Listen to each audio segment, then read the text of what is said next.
Oh, I guess we are live. Oh, I didn't see a countdown, did you? we were talking about sheepdogs. I wasn't looking. Well, welcome back, everybody, to the Investor Shed podcast. My name is Nick Beveridge, here with my best friend, Jeremy Kitchen.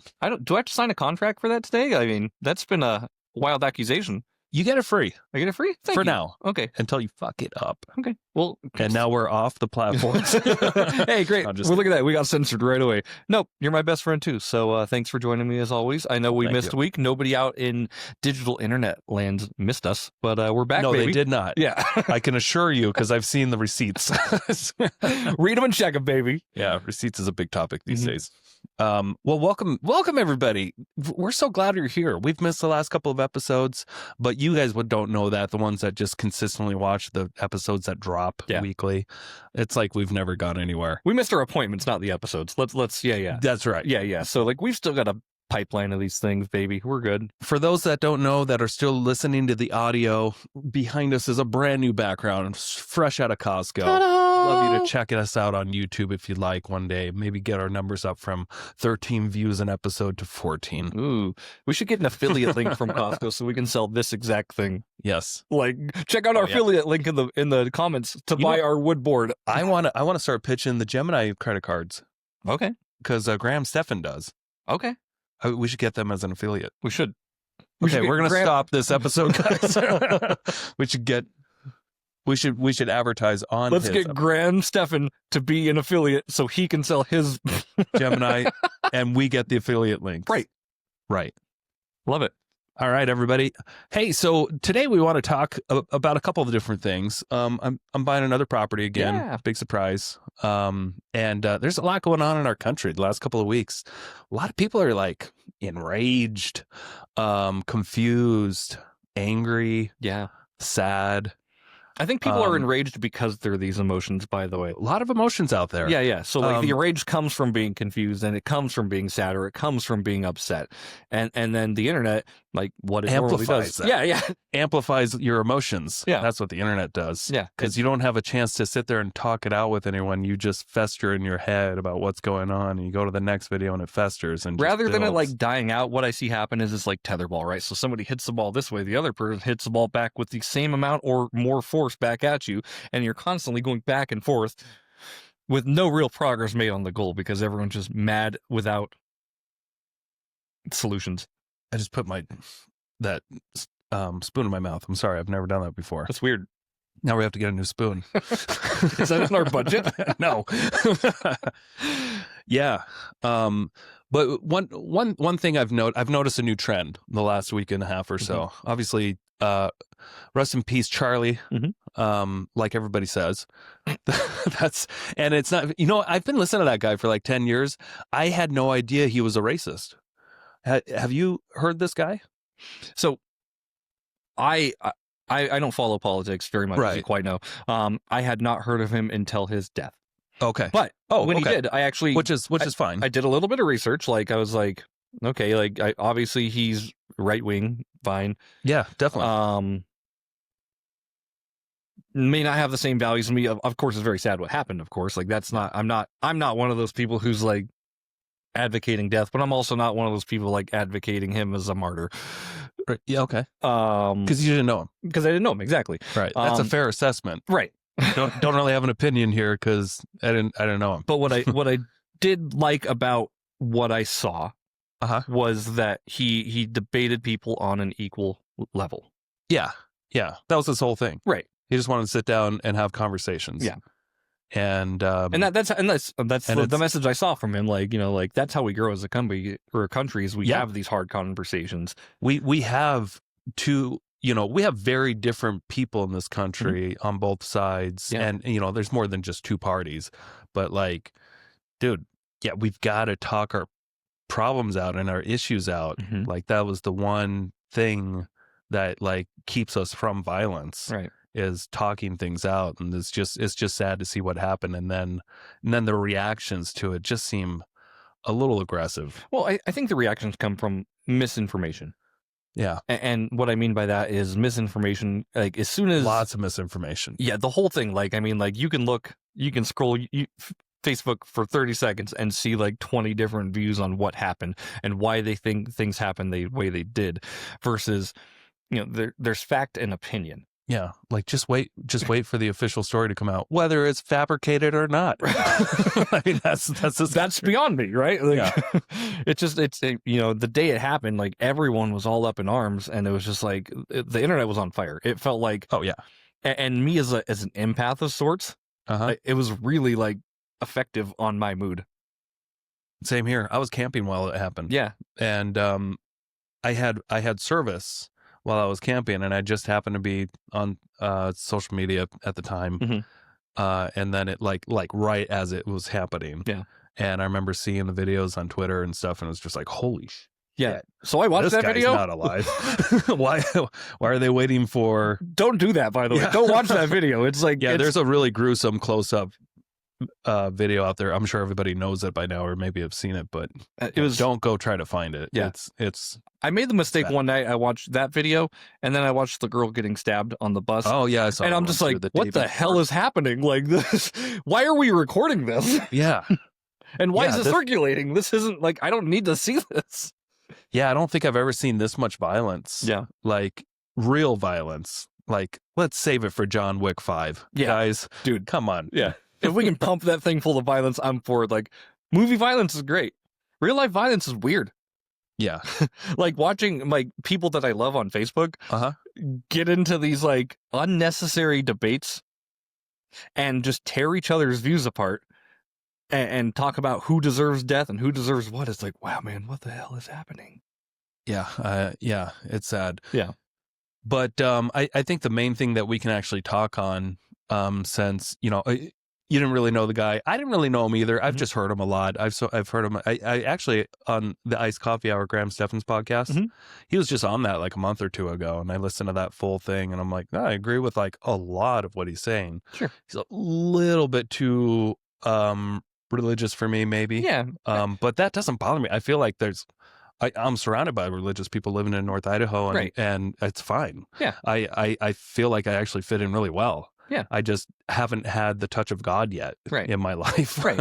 And I think we agree there too. Like, I mean, like we may have like, I don't even know how to explain this. Like, this is going to get us canceled right here. Oh, I don't care. Nobody, like we said, nobody's listening. No, like, I mean, like I have like, we're just having a conversation today. I have friends but we will get into how this can affect business and why it might be a good idea to be self-employed. Yeah. I've got highly religious friends. I've got not religious friends. And like, I consider myself like a student of learning.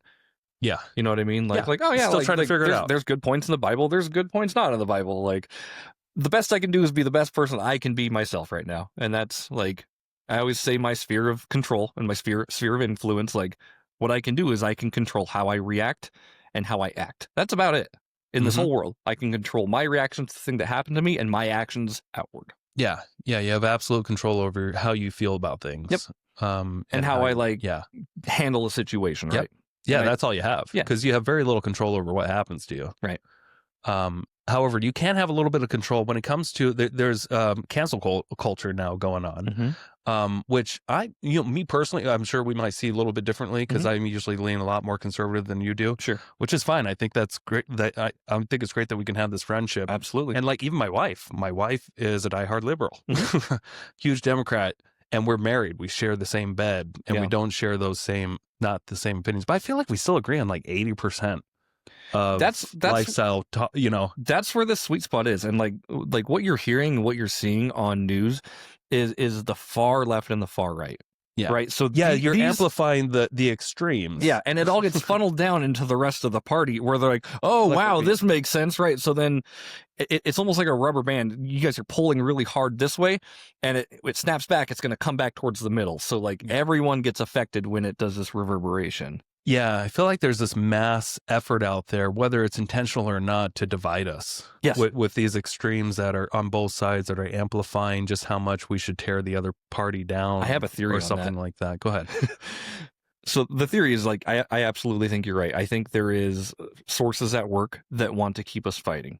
Yeah, and it could, and it's possible it's not even from our own country. It's possible. I don't know where it's coming from. I mean, this could be coming from China or Russia, or at least influenced by those countries that do want to take over as the main world superpower. And the best way to do that is to break down, this society in the country of your opposing country. And I see where you're at right there, but I feel like it does come from inside this country.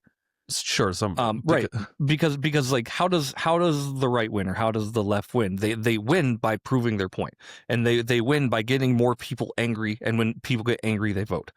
It's controlled chaos. So you create a situation and you create chaos, and then you step in being like, we're the party who can save this. Yeah, we're the party. I don't think you always have to be angry to vote. I think you can be inspired. I agree with you. I mean, I think you can. But anger is the toughest emotion. You know what I mean? Like this one resonates. Like when I'm happy, my happiness will dissolve really quick. When I'm angry, that shit lingers. Yeah, and if you're angry enough, you can pull out a gun, which unfortunately some people have lately, or a knife on the subway. Yeah.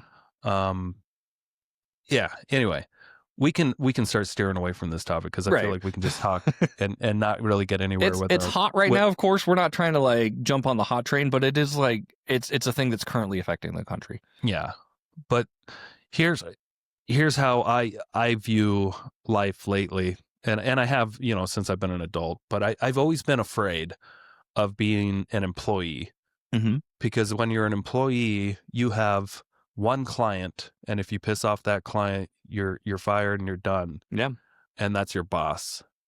And I feel like everybody has the right in this country to free speech. Everyone's entitled to that. Everybody. I think everyone is entitled to free speech. I totally believe that. I think that's the only thing that they're entitled to, pretty much. I think there's an asterisk on that, but I'll let you finish, but I do not, under any circumstances, think that anybody is entitled to a job. Sure. I think you have to earn that. Yeah. And you have to not act like a jack. If your employer finds out that you're a sociopath, I think they have every right to get rid of you. I agree with you. That's my belief. I may not be correct, but that's what I've kind of always believed, not as a child, sure, but as an adult. Glad you didn't believe that as a child, because that's like I kind of grew into that. But when I grew up I learned at a very early, I got jobs as a teenager, many jobs. And I slowly saw it as, you owe me this, and because of my time, I'm doing this, and you owe me. And I slowly started figuring out or being a little bit more appreciative and be like, oh, they're actually helping me. Right. It's an exchange. They're giving me an opportunity. This isn't something I'm entitled to. Like, this is an agreement. I do work. They give me some money, but the only way I can do that is if I help them more. Right.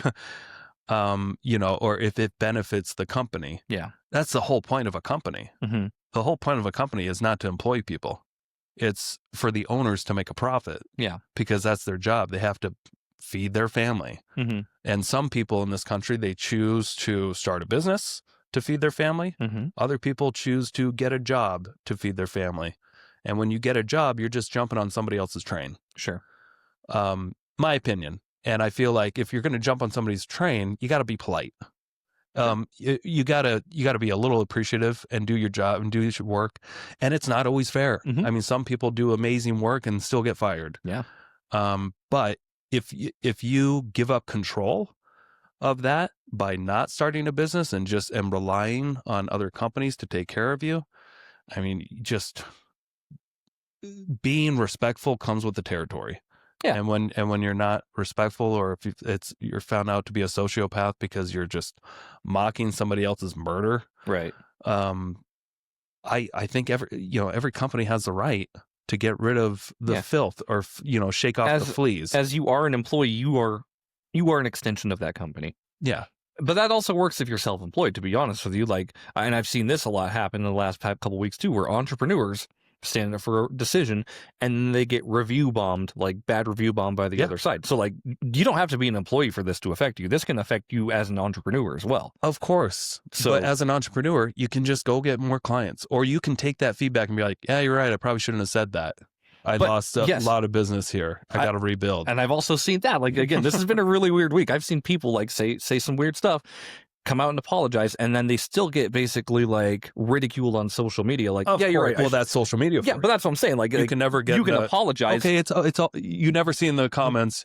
Oh, it's okay. Thanks for apologizing. Right. You fucking scumbag. No, and it keeps going. Yeah. And like this ends up affecting their jobs, even though they've apologized with genuine behavior. Right. It's but like social media is not real life. Yes, I agree with you. But it can like, drip into your real life when they affect attack your jobs and when they do all these stuff. things. Again, like I think like social media right now, where it's at is a huge hub of connections.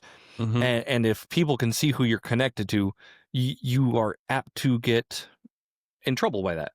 Yeah. Well, I think people have just gotten used to, saying whatever they want on social media without any repercussions or, because it's just I feel like when it first came out, I think people had a little bit more restraint, maybe, because they're put, if remember when you uploaded maybe the first photo of yourself online, how that felt?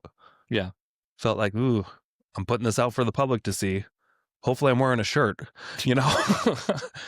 I don't know if that makes sense. Right. But I feel like we've kind of lost touch with what we put online. Yeah. And forget just how many people can see it and how many people can like feel like just, you may not intentionally try to piss people off with your words or what you're putting out there, but you just get so used to doing it. You forget that you got this, you're amplifying to a big audience, either good or bad. Right. It's definitely weird. And I think like I've seen a lot of other people, like when it came out, like I said, it felt like the world was on fire. Mm-hmm. It felt heavy on me. Like the day after was September 11th. Like it just felt like the nation was in like this weird state of mourning and wanting to be like in each other's faces and like punch each other. Oh yeah. I even like I wanted to post something not even about that, but I just wanted to be like, the world feels unkind lately. How can we make this a kinder place? And how can we hear each other better? But even that would have been like, yeah, I'm not willing to risk my political views. Yeah, exactly. Like I'm. How many friends are you about to lose here? Which isn't maybe you'll lose the right friends you should lose. Yeah, and that's true. But I was like, at that point, I stopped and I was like, why would I even post it right now? Like, what's the point of this? I would be posting that for me to get out into the world. But as long as I know that's what I'm trying to do in my heart, I'm satisfied. Yeah, I remember I was going to post a video of me shooting a deer, or not a real deer, but just a target practice archery, and I was just taking shots. I got some cool footage, from different angles, and I was gonna upload it and post it, but it was the same day that assassination happened. I'm just like, I don't think the internet needs this right now. Yeah, I'm gonna just take a break for a few days and not do anything, and just kind of see what actually happens here. Yeah, before you just jump to conclusions and say this was done by somebody, or that, who knows. Right. There was a lot of questions to be answered. There's still a lot of questions to be answered. I feel like we know more. We know more, but we know what they're telling us. They're trying to button it up real fast. Have you seen how quickly this trial is going to go on? Like, I think it's going to start this month. Yeah. Everything. And they've already got everything that they need in that. Have you seen the text messages? Yeah. Back and forth? Mm-hmm. Did that sound authentic to you? No. It is kind of weird. That's like not the way people respond and talk on text. Right. Who knows? Maybe it was true, but it just sounded so fishy. Like, dude, I saw so much stuff this last week of like face, enhanced faces. Like, this is not the person. They got the wrong guy. Oh, this is all a hoax. There's gonna be a ton of that. And it's just like, wow, like what is true? But the official stuff they put out there, like those text messages, you're just like, what? Yeah. Like, do people really talk like that? It's hard to believe. Like, what if I told you, yeah, I'm going to go to my vehicle later in text? Yeah. Would you be like, what? I'm going to go retrieve my rifle with my vehicle. Yeah. Okay. How long have you been planning this? To your partner who you're currently apparently involved with. Hey, quick commercial break here. Thank you so much for listening to this podcast. I really do appreciate it. If you want to give back, let me help you buy a house, or I can help you sell a house. It's the only way I make money when I'm not investing in real estate. I don't make money on this podcast or the events I do, but I do make money only when I help people buy and sell houses. So if you're looking for your next investment and you're here in North Idaho, I want to help you personally. If you are not in North Idaho, I can still help you out. I have a vast network of referral partners all across the country, and I can find the right real estate investor savvy agent for you so you don't have to. It doesn't cost you a thing. Thank you for your support. Back to the show. Yeah. It sounds weird. The whole thing, like, I don't know. I don't want to get into conspiracies on this one. Okay, we're not. Yeah, it's the wrong episode for that. But like what you're saying is like, yeah, like I don't think I think you're right that everyone is entitled to their opinion and free speech. But Totally. What I also I wanted to put an asterisk there is like you're entitled to free speech as long as it doesn't incite hate. Like, I mean, like obviously you're welcome to do that, but like when it incites hate or troublesome behavior, that's when you're really opening the door to negative feedback for yourself. Yeah. Instead of having a discussion, you're saying like, this is the way things are. Yeah. But who determines what's hate and what's not? Right. That's where it gets weird. Yeah. Slippery slope. Yeah. I feel like, yeah, unless it's inciting violence or something like that. Right. But I mean, in this country, you've always been free to hate. Right. Are we going to take that away? No. Because that's it. Because they started doing that in the UK, and you're seeing people get arrested for just posting random stuff on social media like crazy, and it's like not good. I don't think. Well, if the way the censorship stuff's going right now, like that could be the route we're heading. Yeah, hopefully not. Yeah, I feel like people should still be able to say whatever they want without getting arrested. Mm-hmm. I 100% agree with just the employer having the right to fire somebody if they don't like the way they're behaving. Yeah, inside the job or outside the job. Mm-hmm. That's just my opinion. I may not be right about that, but that's just my opinion. Yeah, and that's okay. You're coming at this from a perspective of this is just an opinion. This is not like the word that we all need to stand tall on. Right. And I respect you for that because like most of these things circulating are just opinions right now. It's noise. A lot of noise. Yeah. Yeah. And we're contributing now. Look at us being statistics. No, it's an important topic for us to talk about and have this kind of free speech topic and repercussions therein. Yeah. But then again, I mean, why do we even bring this up? And I want to go back again to this is why I think it's so important that our young audience out there, if we have one, please be so cautious. Trying to just get a job out there because you are not safe. Mm-hmm. If you have a job, you are not as safe as you think you are. Yeah. If you can like have a mindset of like, I'm going to take care of myself. It's just my opinion again. I could be wrong, but I feel like there are an immense amount of opportunities out there of small businesses that you can start or get into. Or maybe, join a small business for now and learn a skill and then go start your own thing. Yeah. You don't have to just jump right into it without knowing anything, but like trying to make a career out of anything these days and thinking that's the safe thing to do is I've just seen so many examples of it not working out with people long term. Most people go to college for a degree that they think that they're going to jump into some certain career. And what is it, like 70% don't even finish college? Yeah, I mean, we didn't. And then half of the people that get the degrees, they don't even go into the field that they got the degree for. Yep. So the field that they go into, they never even needed a college degree. Your wife has a college degree, right? Yes. Yeah. My wife does too. It's a perfect example of that. Yeah. Nothing wrong with it, but just like they don't. But she understands like it was. I think she has a little bit of resentment there that it was pointless, and it got her into a lot of debt. I don't think she regrets it completely though, because she did. I think she enjoyed college and she learned a lot and all that stuff. You can choose to enjoy it for what it was, but as far as price for value that you paid, that's to be debated, of course. Yeah, I lean towards. I mean, if you're not going to school to be an engineer, or doctor, or lawyer. Yep. In the real high tier professional trades, I feel like 80% of it is a scam. I agree with you. And it's so incentivized in our culture just to get you into debt because it's so easy to get into, and there's so much. You got to watch out for all the incentives out there. There's so much incentive for getting kids into college, into debt, because the government backs it. The loans are so easy to get into, and they don't go away. You can't bankrupt on them, right? So, so imagine being a lender out there. You'll want to do more loans that are safe because the government backs these, right?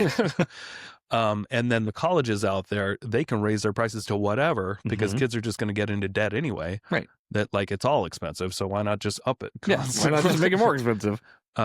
So I would just be cautious if you're young out there and you're considering getting into some career and joining a college, and you're still not sure what you want to be when you grow up. Just be so careful going down the road that 80% of your friends go down.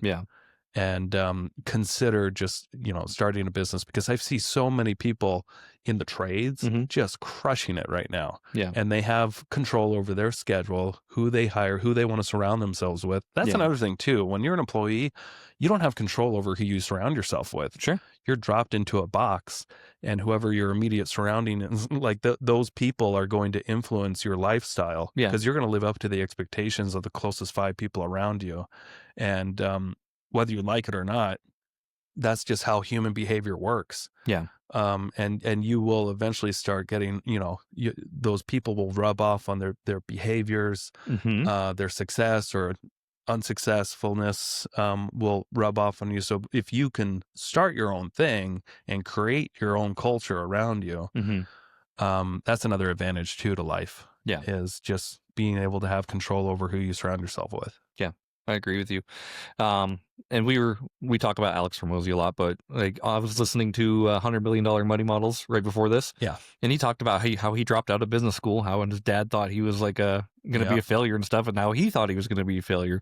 And it took him being in business to like actually become that failure. But he persevered through it. Right. And like he learned how to overcome adversity just by doing it. And he learned how to like 100x his life just by dropping out of school and building gyms. Totally. Like, that doesn't work for everyone, obviously. Like, results may vary, but like he had the drive, and he knew that college was a waste of time. And that running your own business and following your passion would bring you more joy and more financial freedom. 100% agree. So one more point I want to make about this.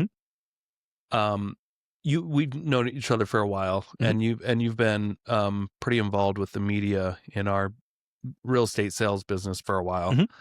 And some of the stuff that you've seen me post online would, if I had a normal job, it likely would get fired.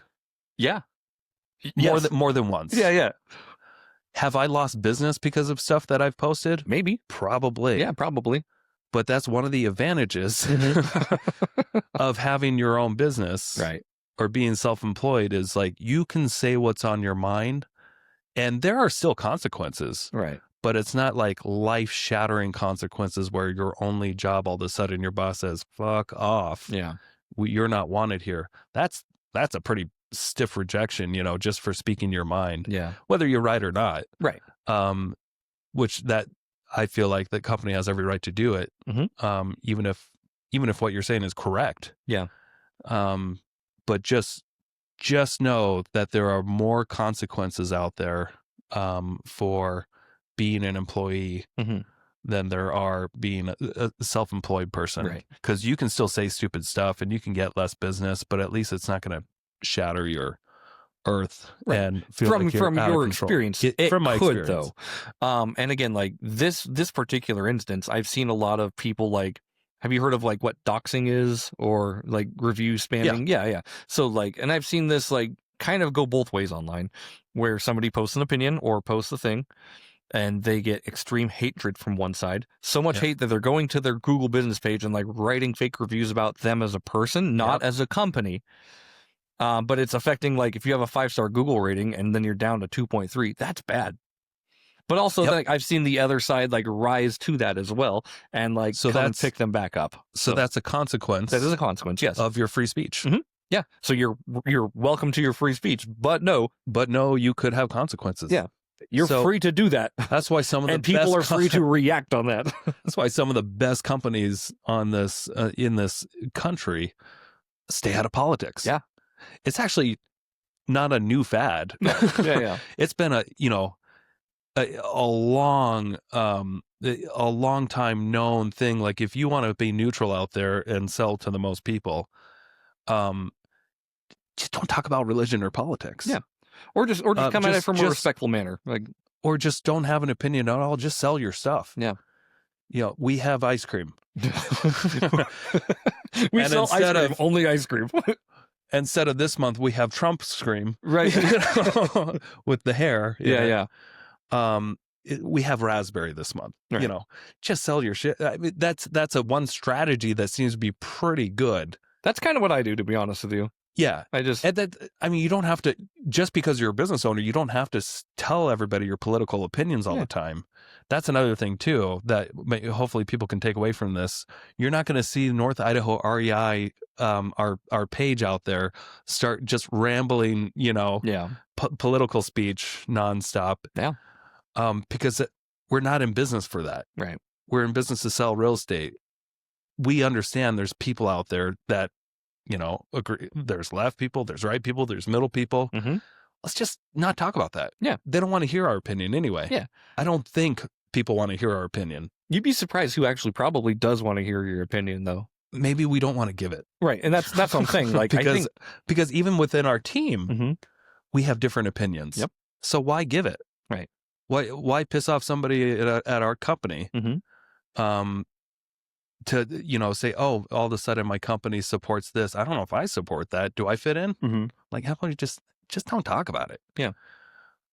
That's a strategy, not a preachy thing. It's weird. Like, so I shoot with a lot of realtors and stuff. And even before this whole thing in the last couple of weeks, like, it feels like a lot of realtors want to like push a political opinion on me.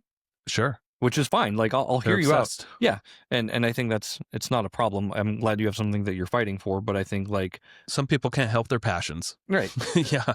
But it's like, what are you trying to help here by convincing me? I don't. Yeah. But I usually am pretty good at de-escalating all that. I'm not really left. I'm not really right. I just kind of do my own thing. And that seems to be a good enough example for most people. Like, hey, don't hate your party. Yeah. You're welcome to your opinion. So I don't really pay attention to politics. Yeah. I'm like, dude, and I tell people this, I'm like, I've got my sphere of control. Like I told you before. Yeah. This is what I focus on in my life. Yeah. Everything else is kind of noise. Yeah. And I feel like I've done really, really well at staying out of politics for a long time until about a year ago or so. Yeah. And then I just got deep into it. And guess how much it's improved my life? None. It's probably had negative. Yeah. It's probably gotten a little bit worse. Yeah. My mindset just being engrossed in this. It's like, it's never great news. Right. Like, you know what I mean? It's true. And if I'm just filling my head with constantly, which I can't help myself sometimes, but I'm trying, and I try to get out of it. I'm like, let's just listen to music. Yeah. Let's just listen to our, Bigger Pockets podcast or whatever. Let's just listen to something else, but I can't help it. I go back to it because my YouTube's already got me. It's like, we know what you want to hear too. That will make you a little bit angry. I delete everything from my watch list that I don't want to like reoccur and like send me more of. I feel like I still like to be informed. Yeah. I could open my YouTube right now. I can't help that need, but my God, it has not improved my life at all. I could open my YouTube right now, and the videos that come up for suggested, I almost guarantee this, they're going to be Alex Hormozy videos, and they're going to be Dungeons and Dragons videos. We should see right now. Can we take a look? Live on there? We can keep going. Yeah. Jeremy's breaking out his phone. He's going to prove what his algorithm is going to show him. And then we get off Wi-Fi. You said Alex Hormozy. It's probably just going to be Alex Jones. The gay frogs. All right, reload here. Difficult signal here. All right, Dungeons and Dragons. Matt Mercer's Characters in Trouble. Yep. Alex Hormozy. The first two. You're right. More Dungeons and Dragons. My gosh. Dungeons and Dragons, Alex Hormozy. Okay, what about Dungeons and Dragons are you seeing online that's so interesting? So is it other people playing it? Strategies? It's other people playing it. And full nerd confession, when I'm working on photos, it's such a cool story. Like it's like a 1,000 episode thing of them like having a really big campaign. It's this ongoing campaign? Yeah, it's this ongoing campaign that these guys they're just voice actors and they have such a fun time and they bring really fun energy. And I listen to it while I'm at work. Right on. Okay. Yeah. Entertaining, doesn't make you angry. No, it's them. My God, I gotta turn it off somehow. Yeah. You know what I love though? Like I guarantee that's what comes up because when I want to watch education, I watch like Hormozy. When I want to have fun, I just watch D&D content. I used to listen to a ton, like before Elon Musk ever got involved in politics. I would always listen to like Elon Musk stuff. Oh yeah, and that always like kind of put me in a good mood, just like motivating. I can build my company this way or that way. And then he got into politics. I kind of got into that too, and it's just like Jesus Christ. It has not been a good. It's weird. The this funnels last that year, they give you. like just like all the stuff on my YouTube has not been enjoyable. But I'm addicted. Yeah, addicted like crack. Like Charlie Sheen. That's how they get you, man. That's how they get you. Like it's they feed you more. They feed you more of what you've seen, but maybe a different perspective or a different viewer because they want to get other companies and other channels engaged with what you're doing. Somewhat, yeah. They just want you to watch it. Right. And they know damn well they're looking at your watch pattern like this guy watched 20 hours of right-wing political stuff. Let's give him knows. Yeah, let's give him not a real person behind this. Yeah. But those algorithms, man, like they can make you or break you. You know what I mean? Yeah, if anyone has any good tips for someone like me who just like cannot stop listening to political shit, let me know. Find a different hobby. That's I'm trying. Yeah. I'm trying. It's so hard. Do you want to watch Critical Role with me? It's pretty fun. Okay, yeah, let's stop this podcast. we'll watch some Dungeons and Dragons. No, yeah. Anyway, like you're saying, so go ahead. Should we talk real estate before we go? Yeah. I guess we should. No? Yeah, let's do it. I'm buying a property back. You are? Oh yeah. First time ever. Yeah. This is you rebuying a property. Yeah, I'm buying a property that I sold. Sold on seller finance? I sold it on sub 2. Sub 2, yeah. Yep. Sorry. So initially in 2020, I bought this property in Rathdrum, and it was an MLS deal. It was a good MLS deal. It was somebody in my office that just listed it, and there was a RAM page for it, and I was able to get in there. A Quentin Rampage Jackson. Yep. I was able to get in my offer in first about this house for like I think a 145 or something like that. Okay. And it was a house that borderline tear down, maybe. Had some foundation issues, but it was standing upright. I got it inspected. I had an engineer actually look at the foundation, like someone who specializes in that, and they told me that it's actually, it's probably fine, but to fix it right, you like pour a new stem wall right in front, blah, blah, blah, blah. Was this the house that Alan lived in? Yes. Okay. Yep. I know exactly which one you're living on. Yep. Okay, cool. Anyway, we spent a good, I don't know, 6 months. I bought it by myself, but I had my brother and his crew do the reno. It was a small 2-bedroom, 1-bath with like 700 square feet. Yeah. And during the renovation, they got into the attic and they're like, wow, this is a huge, big attic. Ooh. Like, you can finish this off. And I came by and I climbed up the ladder and I'm like, holy crap, there's like an extra 400 square feet here. So we put in a staircase and we finished off this room. So it turned into like more like a 3-bedroom, 1-bath, lot more usable house now, which was great. And redid the floor plan a little bit, updated the brand new kitchen, windows, flooring, paint, all the stuff. Yeah. All the stuff we normally do. And I did a burr. I held it. I bought it on hard money. Okay. With very little down. I did the renovation. I think I can't remember if I had a budget for the renovation or not, like in the loan. Sure. I think I might have had some of it in a loan that I was able to draw from. Yeah. It's been like 5 years now, so it's hard to know all the details, but yeah, it's been a while. But I think I spent about 30 grand on the renovation and I spent about 145 on the house. So let's call it 180 is how much I was into this property. And when I refied it, and I remember pulling out about 40 grand and my payment went down. And when I mean pull it out for 40,000, I mean, I did a burr. So I bought it, bought it, renovated it, rented it out, refinance, repeat. And then I did repeat. Bought something else. Yeah. It's a burr. If you do that, it's a burr. If you don't do the repeat. Yeah, I did the repeat. I did the last start too. I took that money, and and most of the times when you take property. money from real estate, you're buying more shit, by the way. Yes. Like, it's safe to assume that like people like you, like when you get proceeds from a property, you're putting it back into something else. Yep. Yeah. So this wasn't a quick process. It still took like 6 months or so. Yeah. And then it took even another like 6 months to refinance it, just because it was hard to refinance at the time because I had so many properties going. But eventually, you know, I had it rented out, and it was cash flowing a little bit. I think it was cash flowing maybe $200 to $300 a month. And then I went through some hard financial times, losing a bunch of money. Yeah. And this was one of those 9 properties I had to sell. Yeah. And the way I sold this one and another property that I had at the time on sub 2, because I had already refinanced it and had long-term low interest rate debt. Right. This one had, I think, a 4.25 30-year loan. That's a pretty killer loan nowadays. Yeah. Got it back in 2021. And then a year and a half later or so, sold it. And I sold it for $250. And the on seller finance. No, on sub 2. On sub 2. Sorry. I keep saying seller finance. I know it's no, that's okay. Yeah. So the loan amount, I think I had a loan of like $230 or something like that.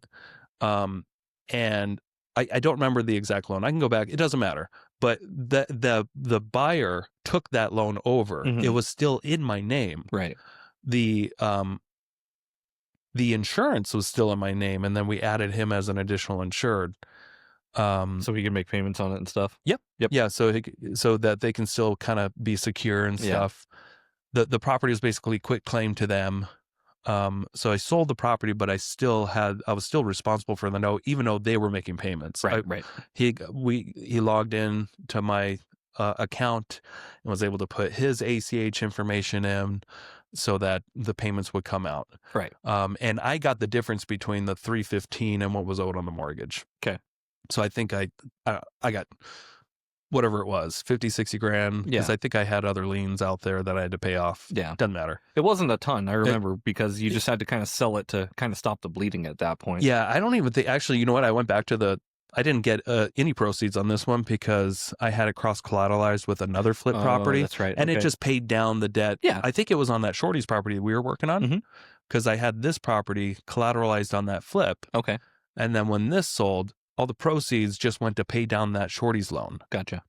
So we were paying less interest on the Shorty's loan. And then there was more proceeds when we sold that, if that makes sense. Yeah. So it's not like the money went away. It just got shuffled somewhere else. Yeah, it just got funneled into another thing.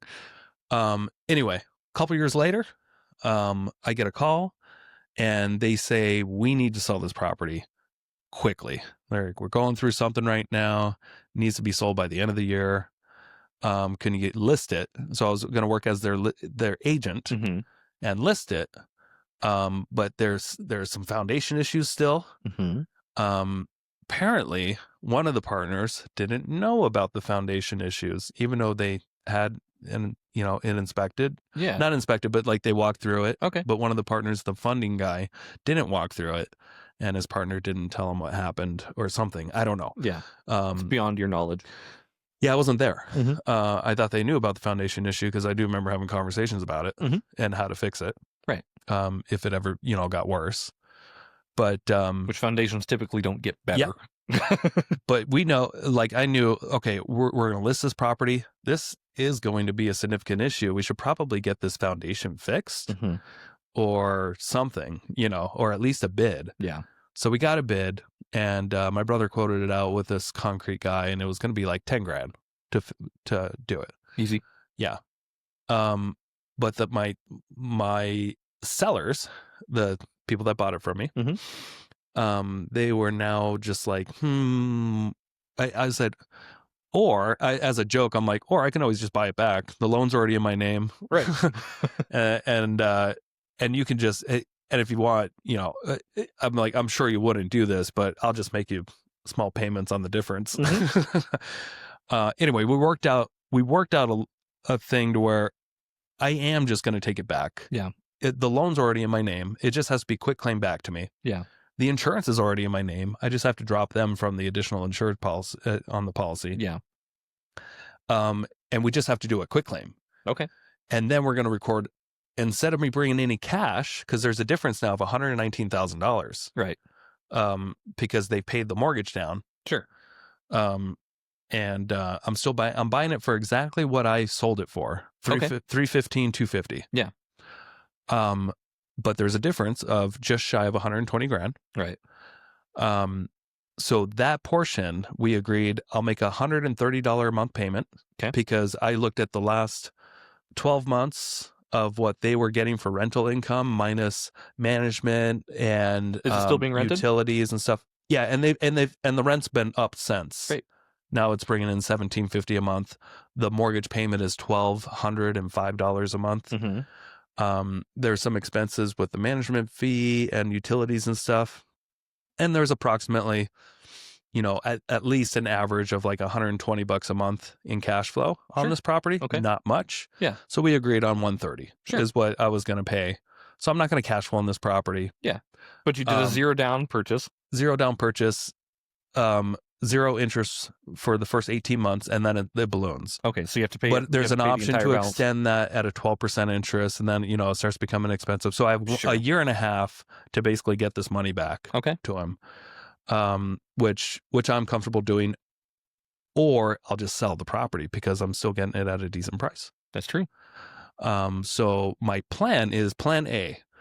I'm going to sell it in the spring of 2027. Okay. Right before it matures? Yep. Okay. And even if it matures, I still have another year to get rid of it. I'll just be making now, closer to $1,000 a month payment. Right. In addition to that, because then it'll Would it be amortized, or is that just interest only at that point? It's interest only at that point. Yeah. But initially it's zero interest, so whatever I pay down over this 18 months just brings that balance down. Cool. At month 18, if I don't have it paid off by then or sold by then, then whatever the balance is, let's call it 117. Then I'd be making interest only payments at 12% annually, so like 1% a month. Sure. If that makes sense. Yeah. Closer to like $1,100 a month or something. Right. So plan A is to just flip it. Cool. But keep it as a tax haven. And maybe the market will go up. Are you going to keep the renters in there, or are you going to get the renters out? Yep. Okay. There's great tenants in there. Cool. We're going to keep them there. Cool. And just give them the heads up that, hey, we're planning on selling this in spring of 27. Cool. So at least get your affairs in order. If you want to buy the house by then, you can. We'll talk price at that point. Yeah. So that's plan A. Plan B is to keep it and just come up with the money and then just invest that, and that will just be a part of my rental portfolio, and it'll be a part of my retirement. There's also the great thing about that property is that you can expand on it, and you can build a duplex in the backyard. Cool. Because it's owned up to 5 units. Nice. There's just one house on there right now. Cool. And it's right in downtown Rathdrum. Yeah. It's a good location. Yeah, I think so. Yeah. It is. I mean, like you say, downtown Rathdrum, like it's hopping downtown. It's a street. Let's be real, but it is. This is the hub. Yeah, yeah. No, that's a good location. It's weird the way the world works, bringing this back to you. Yeah, I think you set it up really well, and I love the way you said like this probably won't work for you. That's a really great sales tip, by the way. Oh, and then I emailed him and I said you're going to probably be better off if I just list it. Yeah. But this is their easy button. They don't have to deal with the foundation. Also, huge advantage. They're not going to have to pay real estate commissions. So this saves them about 19 grand. Cool. In commissions. So that now they can justify zero interest. Right. Because they're going to go move that money somewhere else anyway. Right. And now they're saving 19 grand. Oh, and they're saving 10 grand in foundation. So they're saving $30,000. Yeah. By just selling it to me. With these terms, you solved a problem. It's a win-win. Yes, it's a win-win. Yeah, they wouldn't have said yes if it wasn't. Right. Like they're not stupid. You gave them every opportunity. Like, hey, this probably isn't your best bet, and I love that as a sales tactic. It's like, hey, you're probably not going to like this offer, but at least it's something. It's what I can do. And I had to explain it. I'm like, if I'm going to take this property back, I just want to lose money every month. Right. But it will be easy, and you won't have to deal with the foundation, and you won't have to pay a commission. Yeah. You're going to save 30 grand right there. And you need to sell this by the end of the year.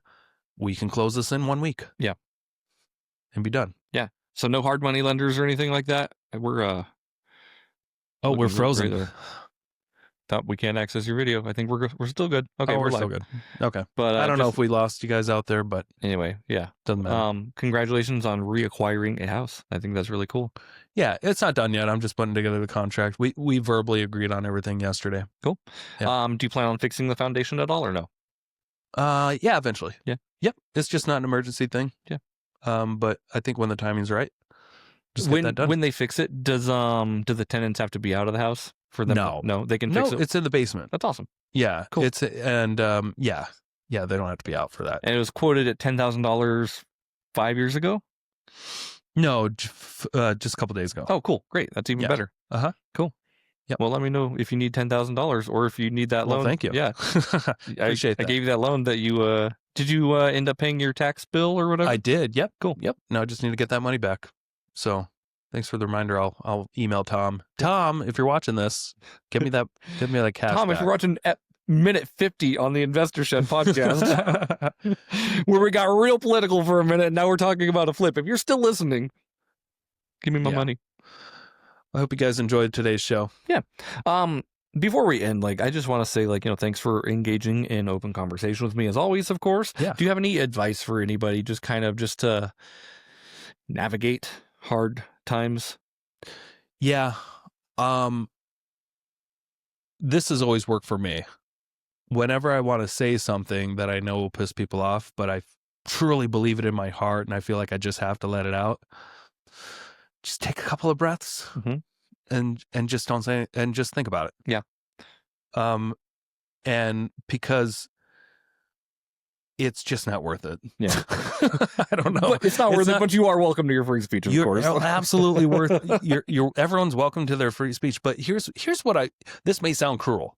But I think it's real. People don't care what you have to say about anything most of the time. People don't care about your opinion. They just want to be heard. Yep. And that's if you want to be liked out there and if you want to cause the least bit of turmoil, just hear people out. For sure, tell them your beliefs and be authentic about it if they ask. Yeah. But if people aren't asking, I don't think it's worth sharing your opinion. That's my take. Take it for what it is. What about you? I'm going to half piggyback off yours for a second. You said if you feel like saying something, just take a couple breaths. In therapy, this has worked really well in marriages and everything like that. We call that the pause. So it's the second or two in between your input and your output, basically. So you hear a thing and your first reaction is to get defensive and fight back, but take 2 or 3 seconds and just say how does this help? Does this actually help, or am I just feeding my ego and pride by reacting? Just practice kindness with yourself. To be honest with you, I don't want to sound like a hippie, but just be nice to yourself and try to be respectful of other people's beliefs too, because it's a big ass world out there, and your opinion is not the only one that matters. Totally not. And I want to emphasize, I don't mean build up all your emotions. That's the manly thing to do. And keep them down. But you know what? You can a little bit. Yeah. You got a big torso. Use it. You can also journal it. I've read that's a really good thing. Everyone's saying hey, if you want to say something really mean online, why don't you just write it in a book? Yeah, true. But I think there is something to be said about I think people share too much. Yeah. and they don't listen enough. God gave you 2 ears and 1 mouth for a reason, so you can listen more than you speak. And I think that you sound like Leo DiCaprio in The Aviator, by the way. Oh, thank you. Yeah, that was at the end of that. You're like, nice night, folks. Enjoy the show. But I think there is something to be said about that. You got 2 ears and 1 mouth for a reason, and I think you should just if people just spoke less, but actually genuinely listen to other people's arguments, I think it'd be a lot easier to talk to people and to try if you really hear them out and hear their concerns. I do strongly believe that most people are not evil. Yeah. And most people don't want the worst for everyone. Right. Everyone just has a different way of viewing the world. There's a gray area where we all get along pretty well in this thing. Yeah. I want to just a funny point that you said, you got the 2 ears and 1 mouth. That's probably why people are keyboard warriors, because they have 10 fingers and they can do a lot of damage with 10 fingers versus 2 ears. Heck yeah. Can't wait for those AI robots to do the piano. They're going to do real good. Out of all the things, can't wait for AI robots to do piano. Not like pianos can't be robots and do their own. I can push a button on my keyboard. It'll play for me automatically. It's not AI, but it's just programmed. Yeah, but don't you want to see like a robotic humanoid robot doing the piano and just see really crazy fingers? I mean, sure. What I want to do is I want to see Daft Punk get back together. If I'm going to see robots do a thing, I want them to be back together and perform robot rock. With or without the helmets? With the helmets. It's Daft Punk with the helmets or die. It'd be funny if they came out with bicycle helmets for their next album. They're not together anymore. Oh, dang it. That's what I'm saying. They need to get back together. If there's any kind of robots I want to start a revolution, Daft Punk. What's this world coming to? I don't know, man. All right. Everybody try to get Daft Punk back together. And I appreciate you being here. Yep. We'll see you next week on the Investor Shed Podcast. Bye-bye. Thank you so much for checking out the Investor Shed Podcast. If you enjoyed your time, make sure to leave a 5-star rating and review on Apple Podcasts and Spotify. Follow along on YouTube, TikTok, and Instagram at The Investor Shed for shorts and promos about each episode. Do you want to be a guest or know someone who has great real estate investing advice and stories? Reach out to us at theinvestorshed@gmail.com.